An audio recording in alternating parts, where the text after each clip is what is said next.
পবিত্র ঈদুল আজহা উদযাপনের জন্য প্রস্তুতি নিচ্ছে বিশ্বের পুরো মুসলিম উম্মাহ। এদিনে আল্লাহর সন্তুষ্টি অর্জনের জন্য কোরবানি দেবেন সামর্থ্যবানরা। কিন্তু কবে পালিত হবে এই পবিত্র ঈদুল আজহা, আর এই উৎসবকে ঘিরে কত দিনের ছুটি মিলতে পারে, বিস্তারিত জানাচ্ছেন শিহাব ইসলাম।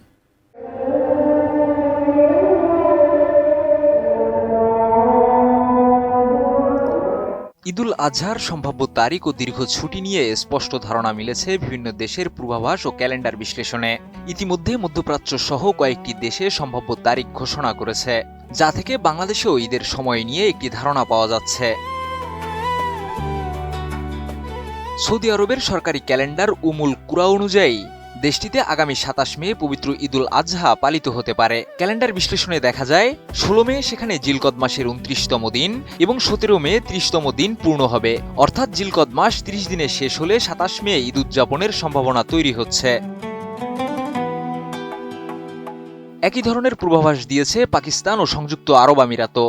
দেশ দুটির জ্যোতির্বিজ্ঞান ভিত্তিক হিসাব অনুযায়ী আরাফাতের দিন পড়তে পারে ২৬ মে এবং ঈদুল আজহা উদযাপিত হতে পারে ২৭ মে। অন্যদিকে যুক্তরাজ্য ও ইউরোপে চাঁদ দেখার উপর নির্ভর করে ২৭ অথবা ২৮ মে ঈদ উদযাপনের সম্ভাবনা তৈরি হয়েছে। বাংলাদেশে সাধারণত মধ্যপ্রাচ্যের একদিন পর ঈদ উদযাপন করা হয়। সে হিসেবে দেশে আগামী ২৮ মে পবিত্র ঈদুল আজহা পালিত হওয়ার সম্ভাবনা রয়েছে। তবে চাঁদ দেখার উপরই চূড়ান্ত সিদ্ধান্ত নির্ভর করবে। কোয়ালিটি সম্পন্ন আন্তর্জাতিক মানের still bar CSRM, committed for better still.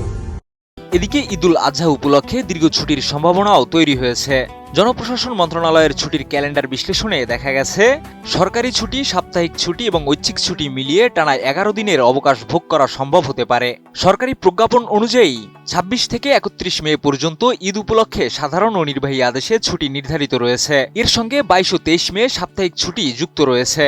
এছাড়া ২৪ ও ২৫ মে নৈমিত্তিক ছুটি নিলে ছুটির সময়কাল আরও দীর্ঘ হবে। ঈদের মূল ছুটির মধ্যে রয়েছে ২৬ ও ২৭ মে নির্বাহী আদেশের ছুটি, ২৮ মে পবিত্র ঈদুল আজহার সাধারণ ছুটি এবং ২৯, ৩০ ও ৩১ মে পুনরায় নির্বাহী ছুটি। পাশাপাশি একজন ঐচ্ছিক ছুটি হিসেবে যুক্ত করা হলে টানা ১১ দিনের পূর্ণাঙ্গ ছুটি উপভোগ করা সম্ভব। সব মিলিয়ে ঈদের সম্ভাব্য তারিখ ও ছুটির এই সমন্বয় কর্মজীবী মানুষের জন্য বছরের অন্যতম বড় বিরতির সুযোগ তৈরি করতে যাচ্ছে। তবে চাঁদ দেখার উপর নির্ভর করেই শেষ পর্যন্ত ঈদের চূড়ান্ত তারিখ ঘোষণা করা হবে। শিহাব ইসলাম, ATN নিউজ।